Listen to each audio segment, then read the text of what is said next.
But I thought today we should focus a little bit more on what is kind of the biggest threat in the post 9/11 world, and you know, the biggest threat in I think America right now, which is to me not worse at this point, but potentially say scarier than even the COVID regime or even the wars in the Middle East, which is this very concerted effort to move the war on terrorism inward, to focus it domestically and you know, prosecute the new terrorist threat, which is of course right-wingers, MAGA Republicans, people who like Donald Trump. Oh, and by the way, when you ask them, you know, libertarians don't feel any comfort here. We will also be lumped in with these groups. It does not matter how much you say, wait, but we completely disagree with them on fiscal policy or something like that. It doesn't matter.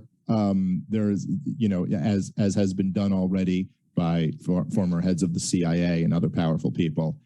You basically, that in the same way that, you know, what was the authorization for war said that Bush could go after the people who did 9/11, and that turned very quickly into Saddam Hussein, you know, and whoever else they wanted it to be. In the same way, when they say we're just going after the MAGA Republicans or the January 6th people or something like that, it can very easily turn into anyone who's not with the progressive establishment order. Know, looking forward, that the members of the Biden team who have been nominated or have been appointed are now moving in laser-like fashion to try to uncover as much as they can about what looks very similar to insurgency movements that we've seen overseas, where they germinate in different parts of the country and they gain strength, and it brings together an unholy alliance frequently of religious extremists, authoritarians, fascists, bigots, racists, nativists, even libertarians. Joins us tonight. Glenn, thanks so much for coming on. I think we've reached the point where even people who didn't take this seriously, like me, are genuinely concerned. As you should be. You know, it's amazingly ironic. I became a journalist in 2005 in response to the civil liberties abuses justified in the name of the war on terror, where at least there was an actual attack on the United States on 9/11. I thought the threat was exaggerated in order to escalate these civil liberties abuses, but at least there was a real attack. What is the most overlooked part of the Biden administration is that before January 6th, there was an attempt to import that war on terror, that first war on terror, onto domestic soil. Adam Schiff, one of the most authoritarian members of Congress, in addition to being one of the most pathological liars, had legislation pending that would do nothing but take that first war on terror and make it domestic. And you can look at a Wall Street Journal article on November 15th, 2 months before January 6th, right when Biden was declared the winner, where they said that a top priority of the Biden administration is to reintroduce the war on terror, but this time on domestic soil. So they justify it now in the wake of 1/6, even though before 1/6, this was what they were intending to do as a way of criminalizing their opposition and solidifying authoritarian powers on American soil. Do you feel like you're going crazy as, you know, the opposition party is being gutted by the DOJ, that nobody is saying anything about this? How can this happen and no one notices? One of the most bizarre things is that skepticism towards the U.S. security state, the CIA, the FBI, the NSA, were long-standing principles of left-wing politics in the United States. It was a staple of how the American left understood it. If you look at polling data or just the political framework now, where you see reverence for and belief in and applause for the CIA, the DOJ, the FBI, and the NSA is not on the American right, but on the American left. And it's the American right that has become skeptical of it precisely because it's being ushered in to punish criminal dissent. And that's why they called January 6th an insurrection, even while Biden mocks people and says, oh, you can't overthrow the U.S. government with your weapons. You need an F-15. Yet they turn around and say 900 people on January 6th is an insurrection. That's what they need to do to criminalize dissent on our soil. Right. And you called that early. There's a reason they're using that word. And to the rest of us, it was just annoying. But you saw immediately this was a legal precedent they were trying to set. So you want a gish gallop? Oh God! Okay. This guy's been tracking along for a while here. Cultural husbandry. Yeah, What is Oh, this is just, he's just making a list. Look at this list. IRS is buying ammo is fine. 87K IRS agents are needed. High energy prices are good. FBI isn't out of control. EVs are affordable. Gas prices are great. Ukraine's about to win. Biden didn't sign off. It wasn't a political raid. We aren't in recession. Inflation has peaked. Gun ban will save kids. Food processors aren't burning. Stagflation isn't happening. Americans are back to work. Gas prices are coming down. Biden fixed the baby formula crisis. The ruble is collapsing. Russia has 2 weeks left. Disney isn't pushing LGBTQ. The left isn't grooming kids. We all need a fourth booster. DeSantis hates gay kids. Sanctions are working. Katanji isn't soft on pedos.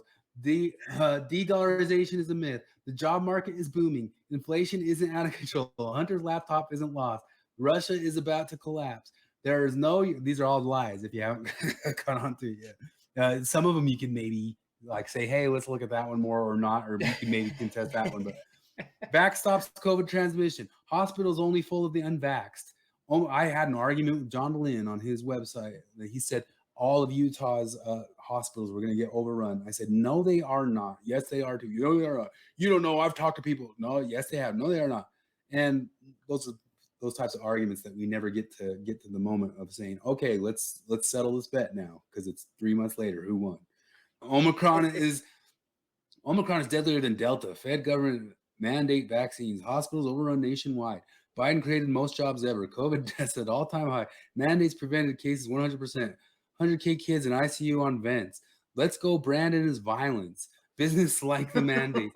Mandates are about health. The Steele dossier is airtight. Winsome's a white supremacist. Joe didn't poo his pants in Rome. Rittenhouse showed up to kill. Joe is the most popular protest ever. Youngkin can't win. Ashley Biden's diary was fake. That's been brought up by the FBI. It's going to be real. And they also say that in that thing, she says that he insisted on showering with her at an inappropriate age. Government mandated vax is needed. Larry, when would be at an appropriate age? Because that's his granddaughter, right?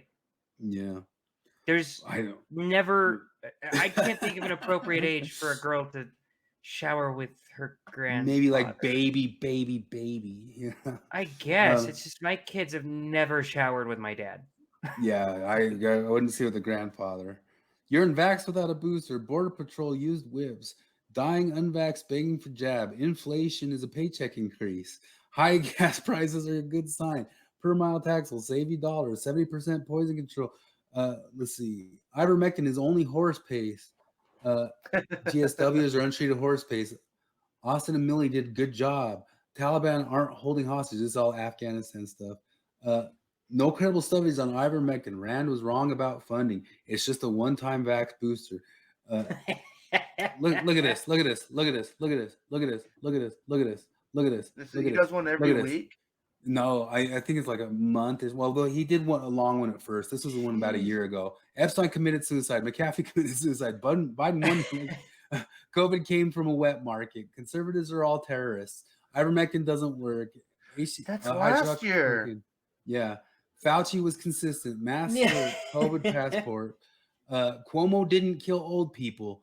Dominion systems were secure. And that one you can point to. Maybe they were secure, maybe they weren't secure. But guess who first brought up that they weren't secure? Oh, I can bring you John Oliver's episode on that back when Hillary Clinton lost. Are being counted, and it's not unreasonable to have some questions about our election security. We now know that in 2016, Russian hackers targeted election systems in all 50 states. Now, what they were targeting back then was voter registration data. As for the voting machines themselves, to hear some local officials tell it, they just could not be more secure. I could set one of these machines in the middle of Red Square in Moscow, and the Russians couldn't hack into it. Well, don't do that! Because of course they can hack into it. They're Russians. There are precisely 3 things that they are good at: hacking, hockey, and writing books so sad they make you want to drink a potato. But as you'll see tonight, leaving our voting machines in the middle of Moscow, or indeed the middle of America, might not be the best idea because a Senate report found that some of our voting equipment is aging and vulnerable to exploitation by a committed adversary. So tonight, let's talk about our voting machines. And first, you should know, there is no single standard voting system in this country. In some places, you vote by filling out a paper ballot and feeding it into a machine. At others, you press a button, get a printout, and then have that scanned into a different machine. And at still others, you press a touch screen, and that's it. That's the whole voting process. And while that last option may seem like the best, it's actually, for reasons that we'll get into later, the absolute worst. Vaccine trending. Hunter Biden is an artist. Trump colluded with Russia. That's right. That's right. Somebody explain that thing. January 6th was an insurrection. That's one of the Scott Adams hoax things. Like they interviewed all the different people and have talked to them. Like, did anybody there think that they were actually taking over the country? Did anybody anywhere think they were actually taking over the country there? And that's what they were there doing. Like, come on. Trans women are real women. BLM is mostly peaceful. Trump had a PP tape. Antifa is an idea. John Larson said that one right to the podcast. George Floyd didn't overdose. That one you could say like the leaders. These ones like you could contest some of these. Maybe George Floyd died of that overdose of what was in his mouth. Maybe it was the cop. Who knows? But the first there's two different autopsies. Yeah, the first autopsy. The thing with the George Floyd thing is that, like, never mind did he die of an overdose or not? Was it racist? What? Yeah. Where is the evidence that race played any role whatsoever? And they don't even need evidence of Zero. that. That's just assumed. Assumed. We can just see that. It's identity, man. Advanced coursework is seriously. racist. If somebody brings it up, ask them that, and they get like they're like, "Oh, come on, man! You know it was right." They get mad Not at you. only They're that, like, now I have to pretend to explain this. It was specifically mentioned by the lawyers that they did not want to bring race into it. That the George Floyd's lawyers. 1619 because then it would be smart. because it would come up to cross-examination. Yeah, that's why. 1619 is real history. Hunter laptop wasn't real. Trump caused Asian hate. Oh, that's quite the lie, folks. White rage is the problem. CRT isn't poisonous. All white people are racist. And when there's that whole other thing about CRT isn't in schools and all that sort of stuff that was going around. All white people are racist. A pipe in Atlanta stopped the count. Jussie Smollett was attacked. China travel ban was racist. I mean, there's so much stuff about like the initial start of COVID stuff that they'll just go whichever way makes it so Trump's the evil person. This is a walk down memory lane. And words are violent. The military isn't woke. The FBI is apolitical. Shokin was fired for corruption. That was the guy fired in Ukraine that Biden fired. Oh yeah. If they didn't have him fired by tomorrow. And Shokin was investigating the firm where Hunter Biden was on the board. That is a quid pro quo. Like, I don't give a crap what it is. Like at my work where I'm at, if I'm a supervisor of any sort of person and that person is supervising or any way attached to anybody who's related to me or dating to me or any sort of thing like that, I recuse myself at a stupid little company where I'm the stupid little guy who just decides who's hired or fired. We're not talking millions of dollars at international. Come on. It's just such a joke that you try to explain that thing away as it being okay in any way, shape, or form to have Biden involved in that decision. Oh, it's just his job as a vice president. That he's involved in ways that are corrupt. It's plain and simply imperially and obviously corrupt. Obama didn't build cages. Iran never got cash pallets. Churches should be closed. The border is under control. Voter ID is racist. Biden's tough on Putin. Blasey Ford's credible. Swalwell isn't compromised. Remember, Swalwell was banging a Chinese spy. Swalwell was literally banging a Chinese spy. Really was. Eric, is this Fang Fang the Chinese spy, Eric? Remember when you slept with that Chinese spy, Eric? Why don't you ever talk about that, Fang Fang? Remember you're banging Fang Fang? Did she give you anal? People are saying that she gave you an insertion. Is that true? This is the guy's banging Chinese spies. Nobody investigates you, Eric. Why is that? Nobody investigates this guy banging Chinese spies like it's no big deal. Kids should get the jab. Teachers had it the worst. China managed COVID well.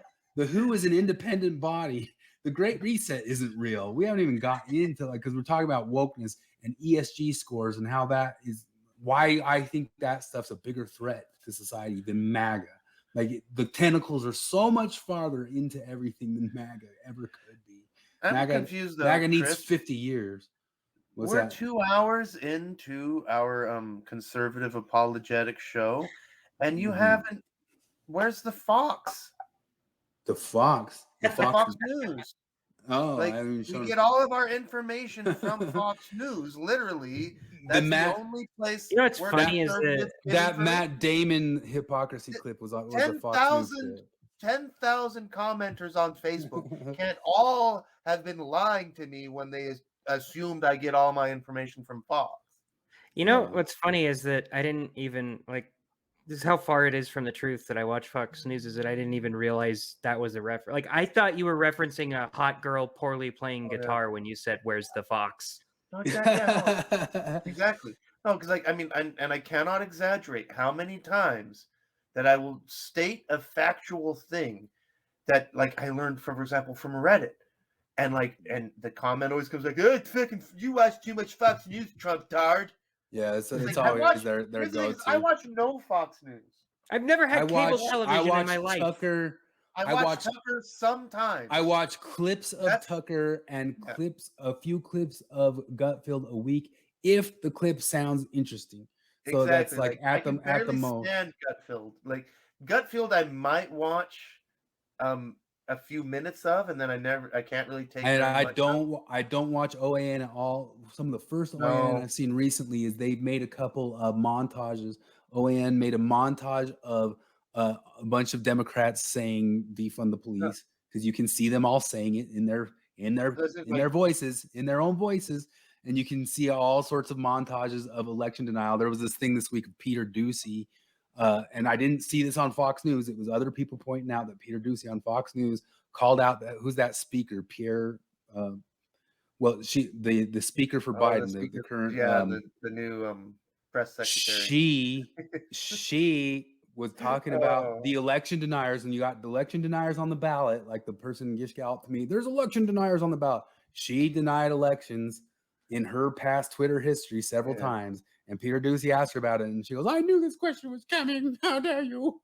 All about the MAGA Republican attention. So if we're all in agreement that it is incorrect to say the 2020 election was stolen, what about the 2016 election? Look, I'm not going to go back to where we were or what happened in 2016. We're going to focus on the here and now. We're going to focus on what's happening today, this inflection point that the president pointed out very clearly, very decisively in a few speeches about what the country needs to do at this time to bring the country together. And he believes that's where majority of Americans are when it comes to protecting our democracy, when it comes to protecting our rights, and when it comes to protecting our freedoms. That's what we're going to talk about. That's what we're going to focus on where we are at today. But just in trying to understand the new attention on the MAGA Republicans, you tweeted in 2016 Trump stole an election. I was waiting, Peter, when you were going to ask me that question. Well, great. Here we go. You tweeted Trump stole an election. You tweeted Brian Kemp stole an election. If denying election results is extreme now, why was so let's be really clear. That comparison that you made is just ridiculous. I have been. Well, you're asking me a question. Let me answer it. And you said it was ridiculous. I was talking specifically at that time of what was happening with voting rights and what was in danger of voting rights.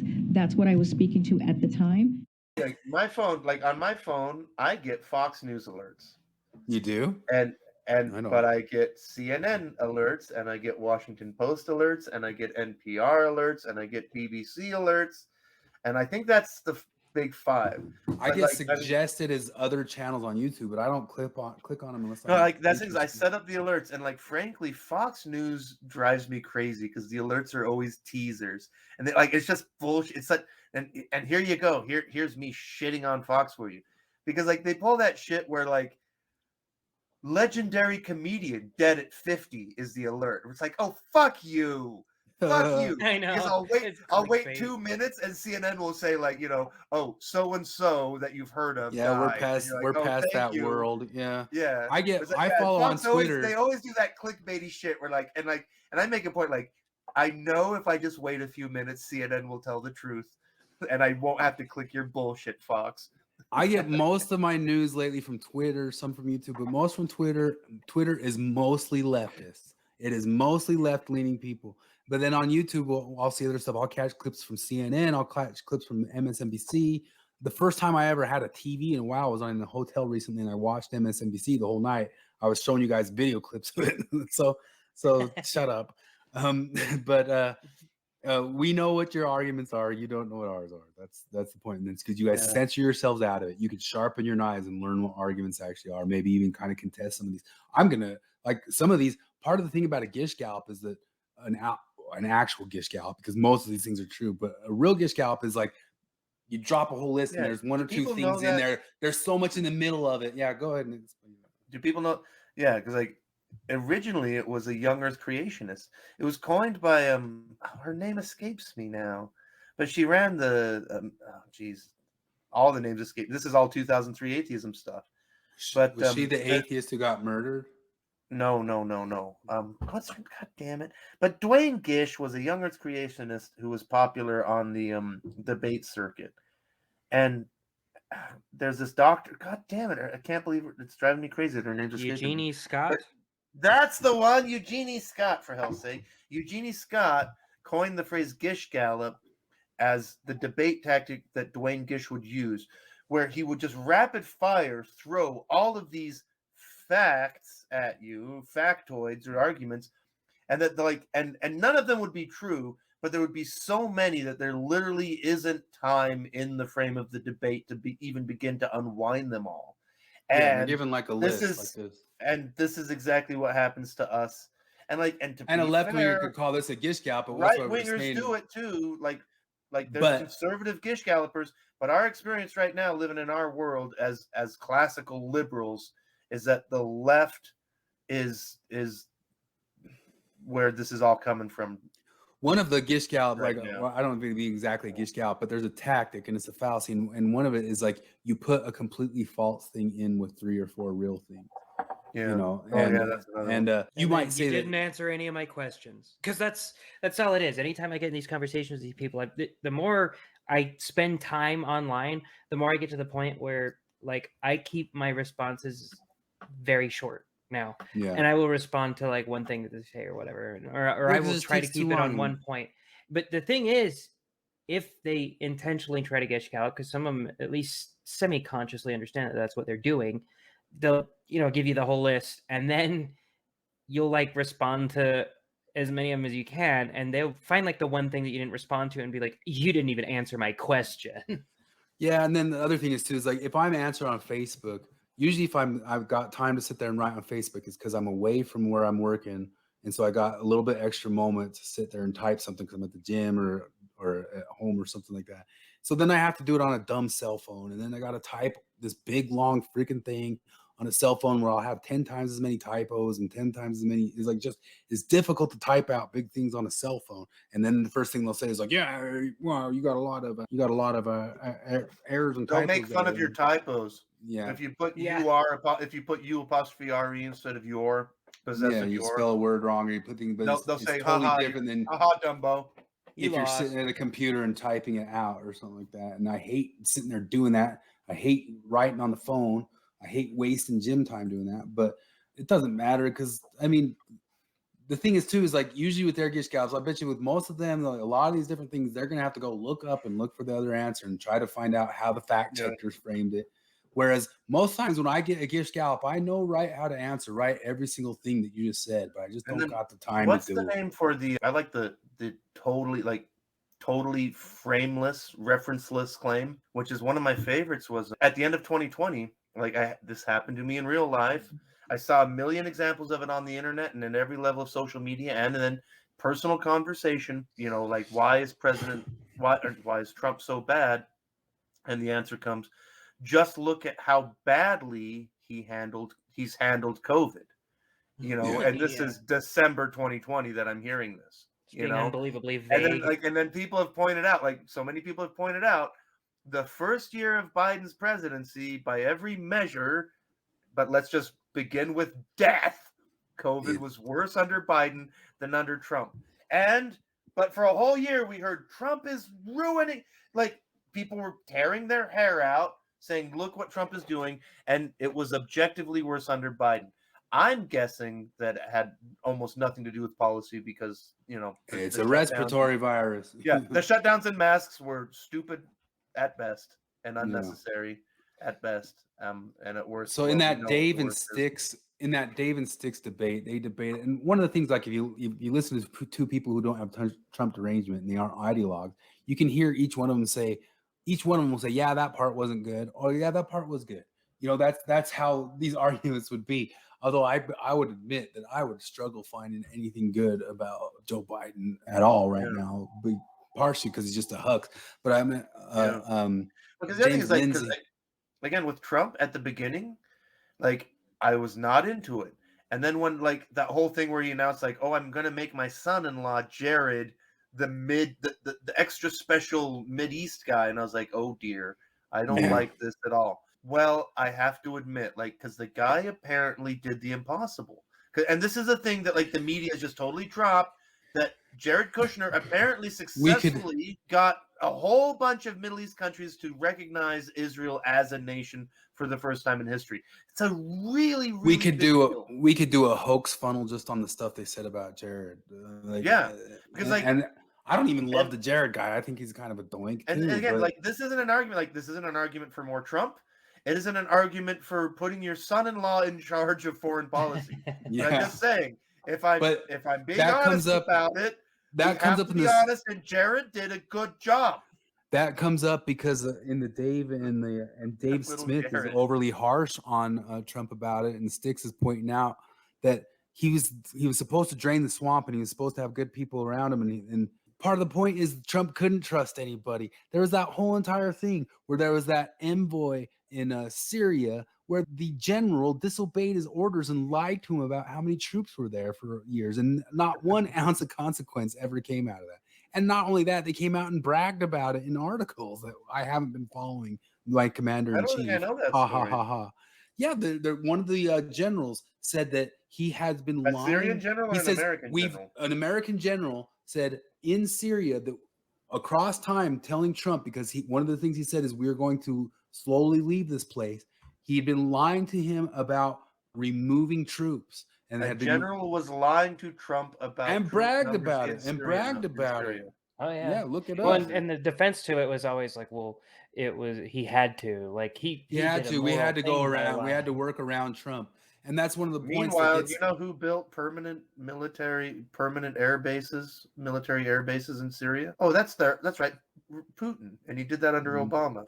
And so there was we're pulling out of Syria. Russia is there now, and they are there in permanent air base. They're there now. Yeah, but that's some of the arguments of deep state stuff, which is actually true. It's not a secret, shadowy thing. There's people in unelected positions all over the place. Some of them appointed, some of them just long time. I mean, you couldn't even list all the different little. There's specialized boards of things that review all sorts of different things across all of our politics, and they hold way more power, and they're in permanent positions, unelected positions, making decisions for the country and going Trump gets in there and he would have to unilaterally fire thousands and thousands and thousands and thousands and thousands of people to have, and he doesn't even have the people there to put in place to say he could trust them. If someone suggested to you that Americans should reject representative government and return to the rule of kings, you would laugh. This is America, you would say. In our revolution, we got rid of monarchy. And of course you'd be right, but only to a point. Monarchy is making a comeback, though not in the way you think. Let me explain. A king is one person. Get rid of him, and you might get your freedom back. But what do you do when the nation has come to be controlled by thousands of little kings, almost supreme in their specialized fiefdoms, who have vast power over your life, much as a king might? Good question, because that's what we're up against. This regime is called the administrative state. Its little kings are unelected bureaucrats, officially known as administrators, secretaries, or even czars. And make no mistake, they are very powerful. Their decisions affect us every day. The FDA, the FCC, the SEC, and so on and so on. Put together almost any 3 or 4 random letters, and chances are you've stumbled on a government agency. These agencies and the people in them shape our lives, often for the worse. Many farmers in California lost their livelihoods because the Fish and Wildlife Service decided that the Delta smelt, a tiny fish, was more important than the farmer's water supply. That decision may have been right or it may have been wrong. My point is simply that the decision should have been made by our lawmakers who are accountable to us at the next election. Those farmers are among the millions of hardworking people directly hurt by the administrative state, and many more millions have been indirectly hurt, such as all those discouraged from even starting a business by miles of bureaucratic red tape. This is not an argument against government regulation per se, but against regulation imposed by bureaucrats rather than by our elected lawmakers, whom we can hold accountable at the next election. Here's the larger danger. As bureaucracy grows, individual freedom diminishes. How did we get into this mess? And more importantly, how do we get out of it? America's founders recognized the problem. They didn't like being told what to do by people they hadn't voted for. They built all kinds of protections into the U.S. Constitution, starting with its very first line after the preamble. All legislative powers herein granted shall be vested in a Congress of the United States, which will consist of a Senate and House of Representatives. All legislative powers, not some. This means only Congress can make the nation's laws. Congress thus cannot divest itself of that power to a bureaucracy. And that's how America operated for most of its first 100 years. This changed when many Americans, such as Woodrow Wilson, fell in love with centralized bureaucratic power. Wilson was a university professor before he moved into politics and eventually became president in 1912. A self-described progressive reformer, he was impatient for power. He wasn't interested in persuading the American people to come over to his point of view. That would take too long. So instead, he aimed to shift lawmaking power out of Congress and into the hands of a professional class of government workers, in other words, bureaucrats. Franklin Roosevelt, who served in Wilson's cabinet, perfected his mentor's vision when he became president. For him, as for Wilson, there were few problems that administrative power couldn't solve. FDR's presidency produced an alphabet soup of new government programs that vastly expanded the administrative state. And since then, it has grown even more dramatically. Congress still passes laws, but it leaves it to the bureaucracy to fill in the gaps. And these gaps can be enormous. Consider, for example, the Affordable Care Act of 2009, what came to be known as Obamacare. The bill itself was over 2,500 pages, but Congress left much unspecified. So, career government officials, elected by no one, went to work. And by 2013, there were an additional 10,000 pages of regulations. So how do we rein in these faceless monarchs? First, Congress should actually do its job and take responsibility for the laws it passes. Don't hold your breath. But they at least could do this. Congress should end legal immunity for bureaucrats who abuse their power. If they know they can be sued, they'll be a lot more sober about imposing rules others have to live by. Second, the courts should do their job. They must follow the law. That means protecting our constitutional freedoms, including our right to representative government. No more bureaucratic rulemaking. And finally, we have to do our job. We must assert our freedom in conversation, on the web, and in the courts. We don't want to be ruled by a king or thousands of little kings. As the founders would have said, no regulation without representation. I'm Philip Hamburger, professor of law at Columbia Law School and president of the New Civil Liberties Alliance for Prager University. I don't know.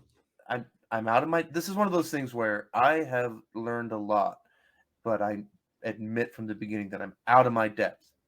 But it's not a small thing that Russia now has permanent air bases in Syria. Because, I think we all agree, Putin bad, right? And because, while there are the two great superpowers, the United States and Russia, the United States has the upper hand in many ways, and one of them is that the United States has truly global reach, particularly in air power. Russia critically does not, but that air base in Syria just expanded their military influence into, let's say, Africa, for example, and also many parts of Europe and the Middle East that they didn't have before. That's not good. We don't want Putin to have more military reach. That happened under Obama, despite Obama telling us it wasn't going to happen. But nobody cares. Well, you could also say that, especially if you're worried about stuff, say that's innocuous Trump, because they say that he was doing Putin's bidding by leaving the region open or empty.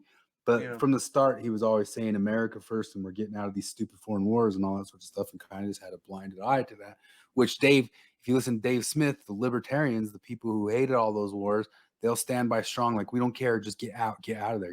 And the one thing they'll point to Biden is that even though Afghanistan was a blunder, at least he stuck to his guns of leaving and we left or something. Yeah. Even though they just created a new one in Ukraine in 10 seconds. That's one of the things with Tucker that, like, I'm not sure about, is because he's like, fuck Ukraine. He's very much like, America, take care of us. Fuck Ukraine. And I'm kind of like, well, I mean, no, like, don't. Yeah. That's not fuck Ukraine, but I'm on his side about a lot of things where it's like, I'm not like this magical the world started yesterday where all of a sudden Ukraine is our best friend thing. Like, that is creepy and weird. Like, Tucker rightly makes fun of that. Yeah. It's weird. Well, like, it is like, and he's right about, like, it is an enormously corrupt country. Like, and they haven't been our friends before now. Well, one thing we did know that Trump was for sure going to do was start World War III. Oh, wait. Oh, that's right. Hands up, don't shoot didn't happen. Flip and I have gone over that one before. Our AR-15s are weapons of war. Bubba Wallace's noose was real. You remember that one? The race car driver. Even if it's not real, shit like this happens all the time. Yeah, but that's another still, pushback I'm getting with the volleyball thing. A lot of the argument is but still. Well, another one going back, though, to Obama in Syria is the red line. Remember the red line? What's up with that, guys? Trump will start. Let's see. What did I miss? One Covington kid. We already talked about that. If you like your doctor, keep your doctor. That's going back to the Obamacare. Yeah. Trump said drink bleach. Assange is a criminal. Assange stuff, but Trump wasn't great on Assange either. He could have freed him. No. Putin hacked VT electrical grid. I remember them talking about that. The Vermont electrical grid. Trump threw out MLK Jr.'s bust in the office. Kushner never got a peace deal. Trump banned the Muslims. Mueller proved Trump Cohen lie. Trump Jr. had WikiLeaks access. Global warming is number one threat.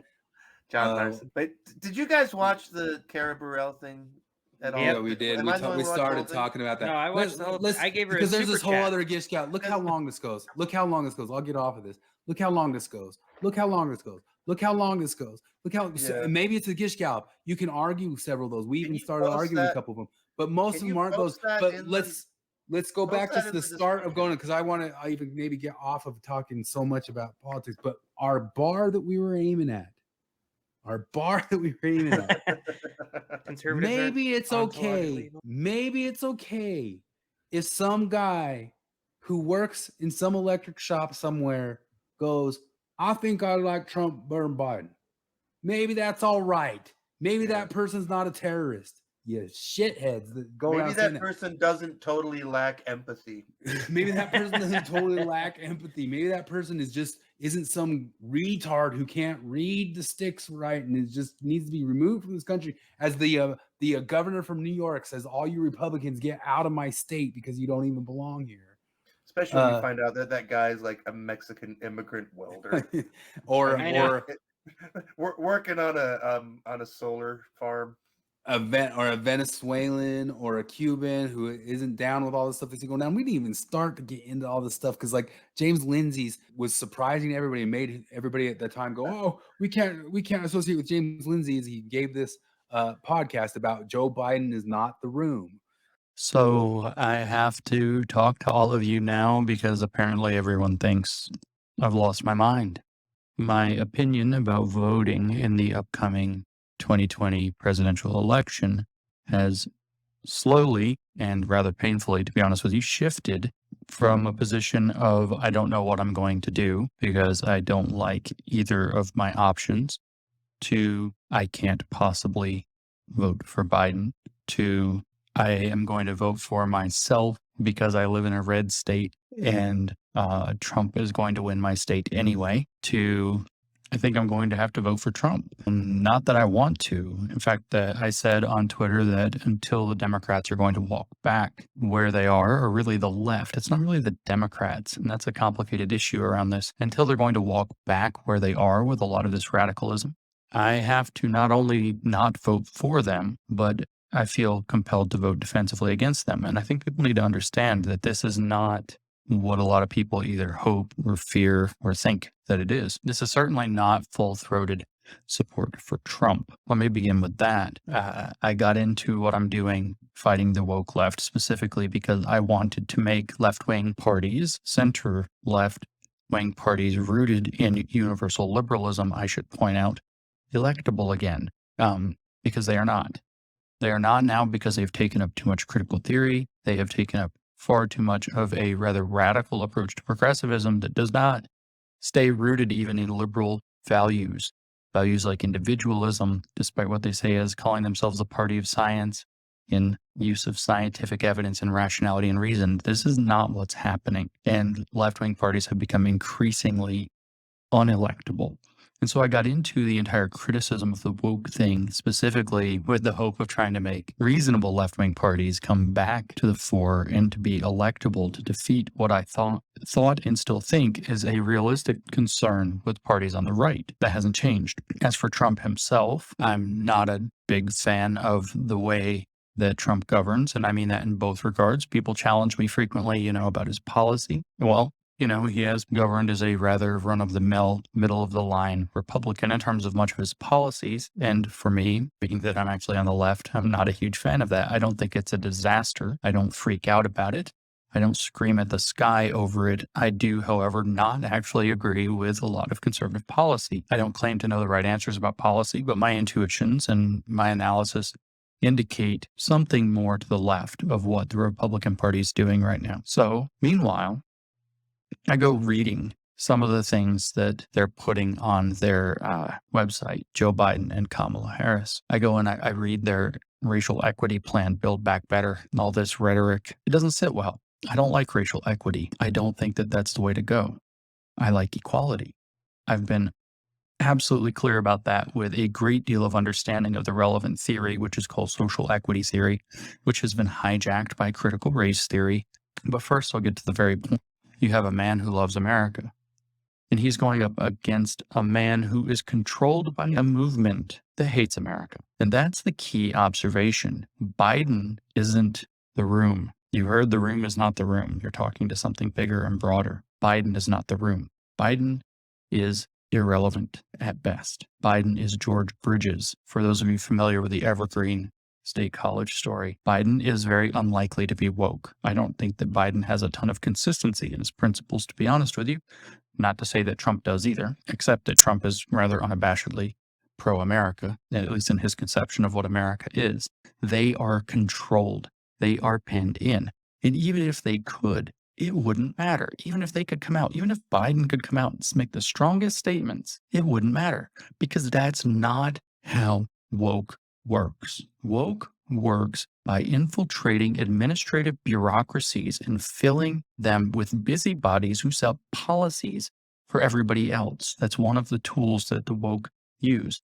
They change policy at the administrative level, where it's unaccountable to legislatures, where it's not going to get stopped unless you have executives above it who are willing to take a stand against it. Trump has done this in the executive order that's nominally against critical race theory, but is in fact against a set of divisive beliefs and actions that both prohibit critical race theory, a critical theory based in sexual or sex identity, and also white supremacy and patriarchy. By the way, as far as the federal government is concerned, wokeness will infiltrate deeply into the administrative state, the administrative bureaucracy, and institute itself in ways that are almost impossible to get rid of. You won't get rid of it in 50 years.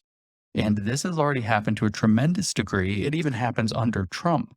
So I shudder to think what would happen under Biden, who is open to this idea. He's permissive of this idea. He panders to this idea quite openly, and he has championed ideas like the Title IX changes back in 2011 that turned many respects of the Title IX office into kangaroo courts across all of our universities and helped to open the Pandora's box that is this hot mess all over the United States right now. Biden is not strong against this, but even if he were, it would barely matter. Trump is somewhat strong against this, and that's going to be barely enough. You have every major Democratic politician in the last, 12 months saying that sexual orientation, she's a sexual orientation. Somebody complains. Next thing you know, Merriam-Webster changes the fucking definition that day. That day, you can't empower this.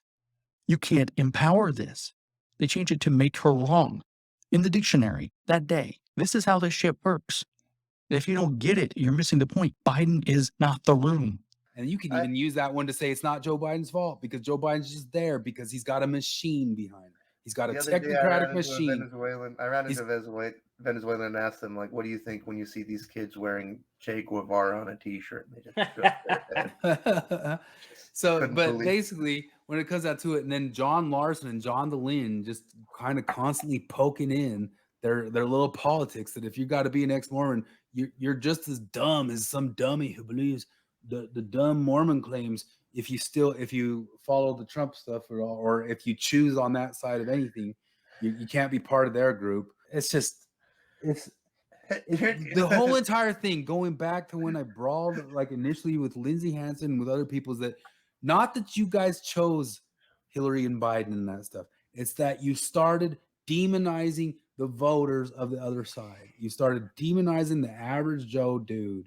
I think of the way that my dad talks about anybody who ever votes Democrat, and it's always with some amount of contempt, ugh, I don't know how you could do that, but that's it. He breaks bread with those people. He hangs out.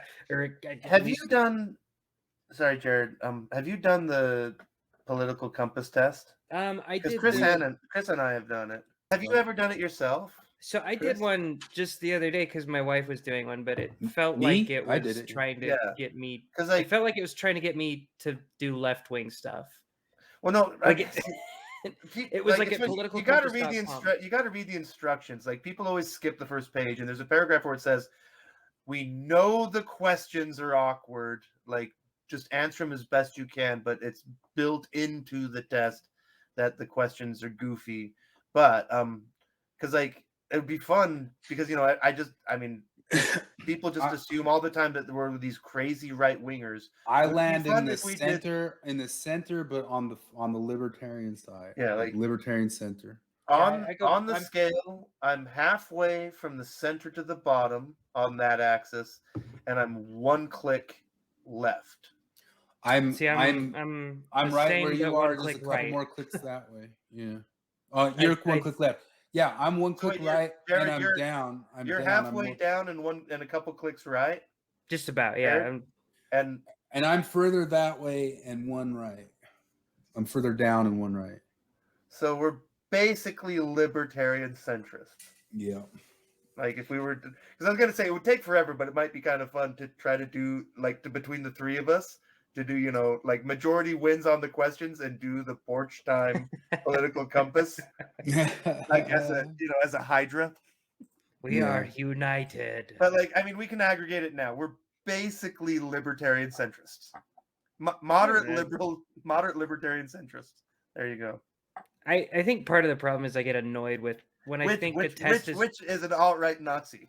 Yeah, I know. Well, when I think that a test is trying to sway me in a specific way like that, I get annoyed with it and I kind of start spite answering, I think.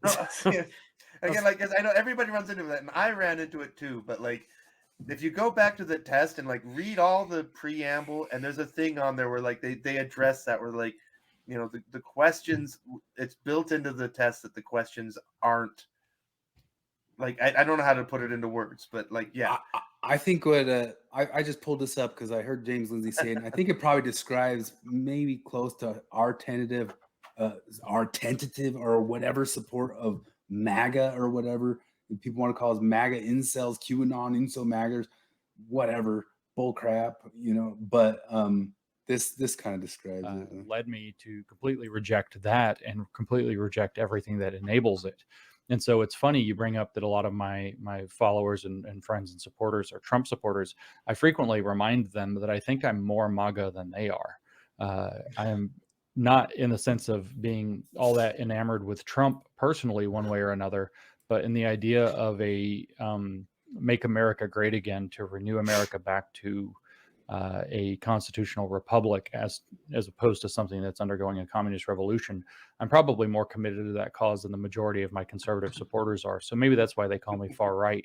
I don't know. My views are still fairly moderate on most points, except to deal with the inclusion of what boils down to communism in a new form in the United States, which I feel unambiguously has no place here. And I want to see it completely removed, except as a matter of private belief that people are entitled to have under the Constitution. So he goes on to make the case of that, but we've been making that case on here forever, and with Jonathan Streeter on his channel and all that sort of stuff. We barely even got into it. We just got into the sins of the other guy on this one. We didn't even start getting into really how much there is a movement of authoritarian or totalitarian technocratic control that's going on all around us. And I guess we're making that point all the hell everywhere else. Commies. Yeah. So what were you going to ask about the Nuance stream? Did you watch the whole thing? Back to Mormonism. Yeah. You watched the whole thing? I did too. I did not. No, that thing's like it ended up being back to back. It wasn't on purpose, but I watched all of John DeLynn on 1.5, and then I watched Kara on 1.5. There's a couple things that popped out at me, but I'd have to go scroll through them. Did you see my super chat? I did see that. I didn't catch it live though. I saw, because you messaged it. Yeah. But it was because she was very dismissive of it. She just didn't really give a non-answer. Like it was a waste of $5.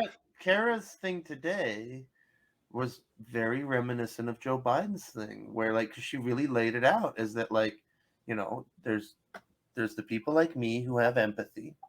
And yeah. And I mean, we've been kind of dragging on that, and I'm actually kind of bored of it, because part of me just wants to say congratulations, Kara. You can cut yourself off of this Mormon stories albatross, one way or another, good or bad. Fucking, you can move on and focus on your comedy. And frankly, please focus on your comedy. So it came up, maybe everybody already knows who listens to us, but it came up on Mormon stories that Jonathan thought maybe those guys should actually entertain debating us, which especially won't happen now, I believe, because John DeLynn's last podcast was about him needing to cut way back and it being too traumatic and too stressful and all that. Yeah, I kind of wondered, is it a total coincidence that that there's actually pressure on him? Yeah. But I always believe there's never no way in hell, unless we suddenly became a channel that was getting 50,000 subscribers and that became a thorn in their side. But what I wanted to ask, because we sort of hinted at it and we jokingly hinted at it, but how really would a debate go down with them? Let's imagine it's us three and them three. What's really going down there? Which three? The three who were John, Kara, and John. Yeah, and DeLynn wasn't necessarily pounding his chest. He was bluffing it, giving a chance. I don't know. We talked about it a little bit in the chat, and you got to get them one at a time, because Larson would try to pin you in as some type of an ignorant bigot. Yeah, probably somebody. I think they'd all go for bigotry. I mean, that's pretty. I think Larson would go. I think Larson would first get at he'd take an epistemological aim first. Be definitions. Yeah, he'd do definitions, and do you really know what you're talking about? Yeah. That's why I say we know the Socratic method. Good. He'd immediately try to go into the Socratic method of asking us the questions, which I saw him doing to me when we started talking, threading, texting back and forth, and I started flipping it on him. And I think that's when he bailed out, because he knew he was flipping on him. Because he asked me questions and I flipped it on him of asking him questions. Yeah, and, once they know the game is up. Yeah. I think they would get to epistemology, it'd get to reading, it'd get stupid, and it'd probably blow up. It probably wouldn't even get usable, because I bet you he'd be storming out of the room before we even got anywhere. That I honestly believe that. Yeah, probably. So it was actually very telling, Kara's response to what I said, because let's cover that. It was essentially that would kind of show how this would go. It gave me sort of an insight into how she operates that I was already pretty sure of, but like this is like really solidified now. And it's that you have a timestamp for it. Gosh, it's very near the end. Your super chat, you can just find the super chat in the. That's right. Yeah, I think she referenced you. Cut that in, right? Weren't you the one who said, "Is John Lynn an activist?" And she mentioned that. Did she? I think you asked that question. I did ask that question. I like was he search the word activist in the transcript. She mentioned it. Like I also kind of feel bad for her because she kind of mentions how she kind of feels stuck to this because she's like, I'd like to move on from ex-Mormonism, but like she's sort of staked her tent there. Yeah, she doesn't have position. I don't envy her for that. You've got the quote there. Also, one super chat. We want to know. It felt a bit off-putting as an interviewer, John, sort of chastising Meldrum. What's your take on that? Is that going to chase away other guests? My take on that is that I think that Rod is so out of touch with how uninformed and ignorant his ideas are that I don't even know if he registers. It's just like water off a duck's back when you talk to him. Nothing sinks in. So if you're talking about in the interview when it was like when John's like, hey, wait, I'm finishing. I know a lot of people didn't like that. But not that will it chase people off? I don't know. I think yes, it will. Mature in terms of like I couldn't stop saying what was actually on my mind. I did a really bad job with biting my tongue. There's no Carlitos, not even mine. Carlitos Cafe. So did I get all the way through? It was It was. Is so anybody else thinking of Alanis Morissette? And isn't it ironic when she talks about how like, oh, I don't think he gets how ignorant. Not even aware of how ignorant. Yeah, like isn't it amazing? I think this thing is like I don't have a frame of reference because I haven't watched that stupid interview. I feel like it's something I need to like grind through. The Meldrum one. Well, yeah. Was it 2 or 3? It was 2 of them. But the one where they 3. really get struggle sessiony. There might have been 4. I don't remember, but in 2, I think they got the 3rd came way later, didn't it? It's like I'm the kind of completist nerd that like I have to watch them all in order. See, so it was kind of a fluke. It was kind of a fluke that I even watched it because he's got the whole Heartland model theory where he thinks the whole Book of Mormon took place in North America. Michigan? And I was like, that sounds fucking batty. I want to hear this. This sounds like classic Mormon stories. Apologetics, awesome. And then in the first episode, it was hours upon hours of just his life. If you want to know what his views are, his Midland, what is it called? Like the Central Land. Well, because the whole claim is that he's super duper duper racist, and is that merely in that he does not disavow the Book of Mormon story? Yeah. They blame Rod Meldrum for the Book of Mormon. Okay, because it's not that like Rod Meldrum is not. But they're added any racist ideas. Added level to it is saying that it happened more in North America. So if it happened more in North America, it not only makes it more special, not only makes America, Christian nationalism, more special. So instead of it being Chile or something, now it's in America, right? Yes. So. But then you can also say, like, tie it to the old people who used to say the mound diggers, where there was an old idea 100 and something years ago that all the mound diggers were an ancient European people, and that came from the times. Even some people might even point to say that's like it might have been an idea Joseph Smith got or something like that if he writing the Book of Mormon is what he did. Yeah. But they say it was a super super racist thing at the time to say that those mound diggers weren't Native Americans. It's super super racist to try to say the mound diggers were that. And not only that, it comes from a time frame where the people saying that for sure were. See, that's why I wanted to hear it. That's why I wanted to listen to it. And if you want to hear his views, you don't get to that. You don't get to that little moment ever. You have to sort that thing out. But beyond that, you don't even get to his ideas really at all ever. First off, if you want to get into it at all, you're talking what? Let's imagine it's like 7 hours. Not even the first episode. Because maybe that's okay. Because the first episode is talking about his past or something like that. So the second episode is mostly a struggle session over race. And then we need to first acknowledge our racism. I don't want to know racism. We're going to acknowledge racism. And the third one, that's not the exact words. A struggle session over homophobia. But that goes on for hours and hours. It's like, oh, well, acknowledge racism. Well, who's racist? Well, what about racism? Are you racist? well, you got to acknowledge what racism is, and it just the back and forth of that for forever and ever and ever. And Delin and Kara getting increasingly frustrated that he won't say the things that they want him to say.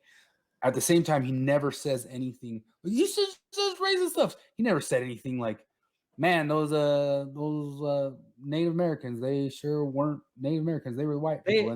They get mad he at didn't him say at one anything like point. that. They get All mad he at him ever at one said point was like, for believing that Brigham Young was a prophet. "Yeah." He said racist things.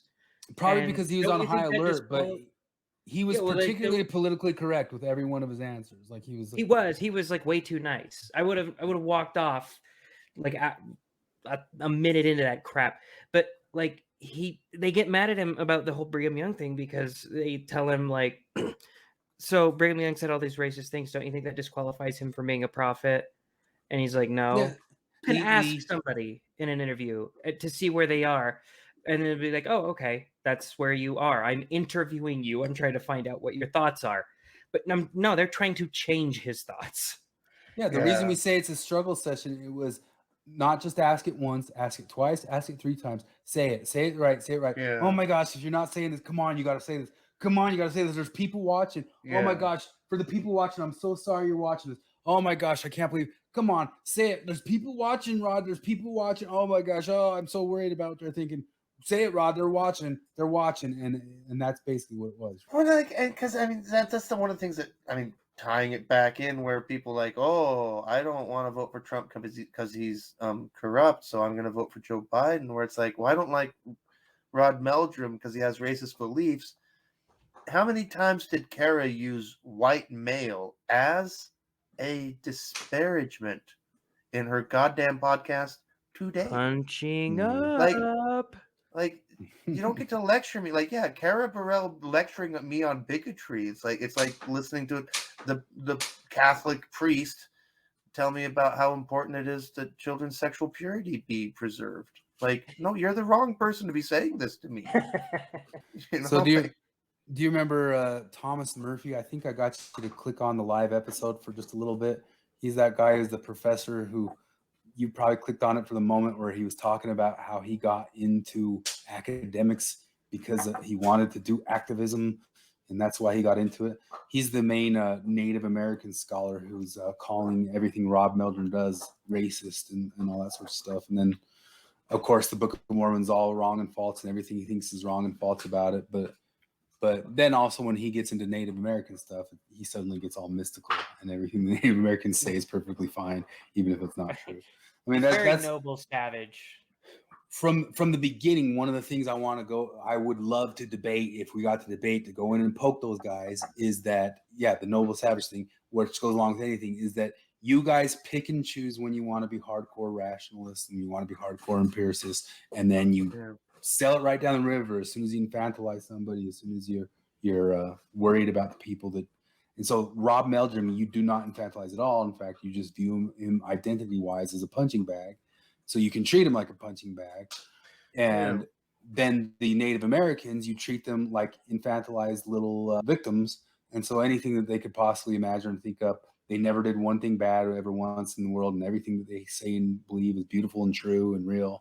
And shut up. It's like be consistent or don't. I mean, it even goes back to all the stuff we were already talking about is like the disparity in the treatments, the message, the disparity in the treatments, the whole entire thing. Like I could get on one side or the other. You can be the person who drills into both of their belief systems, or you can be the person who says, I'm going to be cool with both of the belief systems.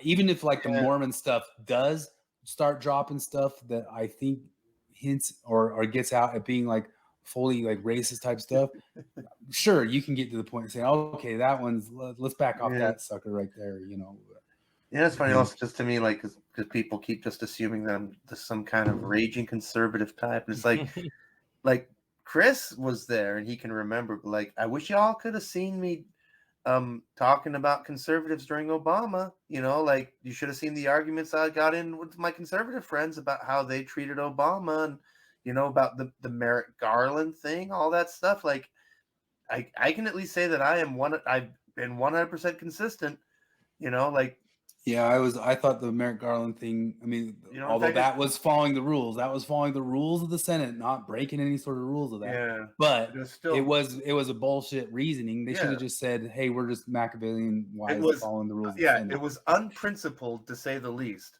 Yeah. You know, but like, I mean, because I've said before, like, where like I was so naive. I was just so naive that, like, you know, when But Merrick Garland's turned out to be such an extreme ideologue, obviously biased DOJ. Yeah, we dodged a bullet there, but I don't believe ends justify the means necessarily. Like if they had the whatever.